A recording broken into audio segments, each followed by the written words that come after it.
আমরা ফাহাদের কাছে আসছি। ফাহাদ গেল রবিবারের দিন আসছে মাদ্রাসায়। তো ফাইয়াজ সেই কান্না করতেছিল ওর আসার দিন, সেই ভিডিওটা আপনাদের সাথে শেয়ার করি নাই। তো আজকে ওর জন্যই আসা, ফাহাদ ভাইয়ের কাছে যাবো, ফায়াদ ভাইয়ের কাছে যাবো। তো এই তো চলে আসলাম আজকে।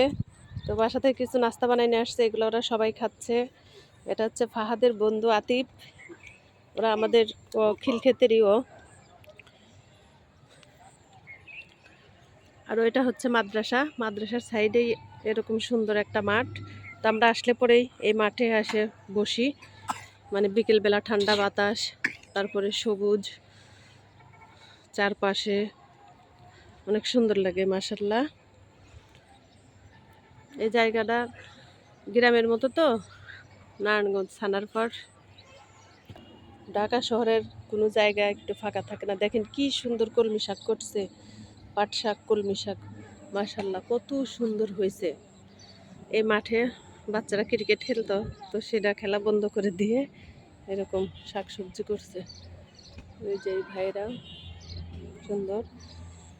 তো এখান থেকে শাক নিয়ে যাব, দেখি অনেক সুন্দর হয়েছে শাকগুলো মাশাআল্লাহ, অনেক সুন্দর। পাট শাক আর কলমি শাক। এই ভাই, কলমি শাক বিক্রি করবেন?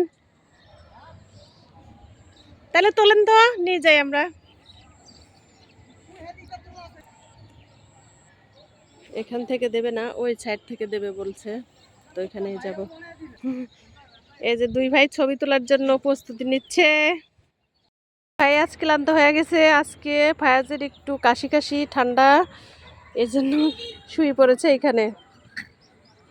দুষ্টামি, ফাহাদকে অনেক মিস করে। ফাহাদ অনেকদিন বাড়িতে ছিল, তো এখন চলে আসছে, এখন মিস করতেছে অনেক, এর জন্য আজকে আসা লাগলো। যাও যাও যাও।